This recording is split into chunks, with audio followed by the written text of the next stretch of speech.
So I want to talk to you today about something called the chronic rehab cycle. So what this chronic rehab cycle is where people don't ever fully complete their plan of care of physical therapy, so they never get to the result they want. And so if you're looking at it as a graph, and this is time and this is getting better, there's two different forms of chronic rehab cycle. One is self-induced and one is therapist-induced. So you've got to make sure you don't fall into any of these traps. So a lot of times what happens is people expect that you're just going to get a straight line of improvement over time, where you're just going to come into a physical therapy clinic and over time you're going to get better. Really what happens is you get this cycling of ups and downs like this. And so there's two things that happen. One, someone starts to get up to the top and they start to feel better. Now they don't have pain anymore. So their therapist says, okay, you're good to discharge. They let them out of the clinic, but little do they know, they didn't get them to where they needed to go. This is the end point, the functional capacity I needed. So instead of this person continuing this trajectory that they should have gone on, they stop doing their PT and they start to fall down this rehab cycle.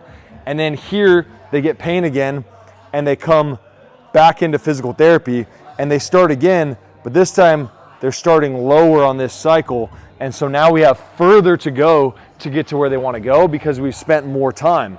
Now, the other thing that happens is a patient-induced version of this, or a self-induced version, which is sometimes when you're in physical therapy, you go through this cycle where you get up, you feel really good, you're optimistic here. This is uninformed optimism. Then you start to really feel good here, but then all of a sudden one day you're like, ooh, my symptoms are getting worse. And here you get informed pessimism, where basically you're starting to think, I've done physical therapy, I don't think this is gonna work for me. And then all of a sudden you start to go downhill more and you hit what's called the valley of despair, which is where you quit physical therapy because you go, I really don't think this is gonna work for me, I'm getting better. Where in reality, if you would have just ridden that out, you would have started to catch that upswing, because how physical therapy goes is it's cyclical. We never have a linear progression of pain and function in physical therapy. It's always gonna be this constant undulating cycle where you're gonna have little dips in the road, but as long as you're gradually getting better over time, then that's a good sign. And so this person who goes to the valley of despair, they also quit and go back to the beginning. And then they start on a lower road. And then they quit at the valley of despair down here. And then they keep on going down and down and down until they are at the bottom level of function.